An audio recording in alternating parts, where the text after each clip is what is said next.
મહેસાણા શહેરમાં આવેલી વર્ધમાન નામની ખાનગી સ્કૂલમાં મોનિટરોની ચૂંટણી યોજવામાં આવી હતી।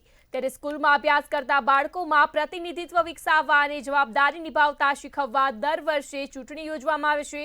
સ્કૂલના કુલ 20 ક્લાસ માટે યોજવામાં આવેલી મોનિટરોની ચૂંટણીમાં અગાઉથી જ 6 મોનિટરો બિનહરીફ થયા હતા, જ્યારે 14 ક્લાસના મોનિટરો પ્રથમવાર શાળામાં ડિજિટલ પદ્ધતિથી મતદાન કર્યું હતું। વિદ્યાર્થીઓ દ્વારા જ ચૂંટણી માટે એપ્લિકેશન વિકસાવી અને સ્કૂલના લેપટોપનો ઉપયોગ કરી અનોખી ચૂંટણી યોજવામાં આવી હતી। मेरे कक्षा में लगभग 60 जितने बच्चे हैं, अभी छात्र पढ़ते हैं।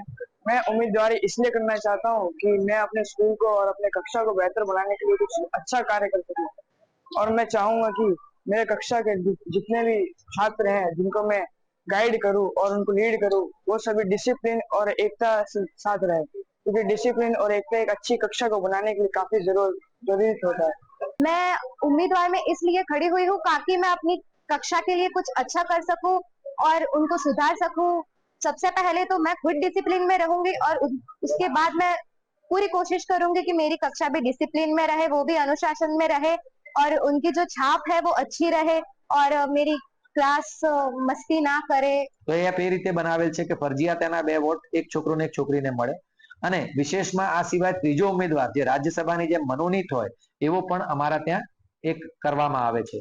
જે રીતે 3 વ્રત પ્રતિનિધિ એ વ્યવસ્થિત રીતે વર્ગનું કાર્યભાર શિક્ષકની અનુપસ્થિતિમાં અને શિક્ષણ કાર્યમાં અને શિક્ષકને શાળાને બીજી રીતે ઉપયોગી થઈ શકે એટલે અમારે 20 વર્ગોના આવા 40 ચૂંટાયેલા અને જે છે 20 મનોનીત પ્રતિનિધિ થાય છે।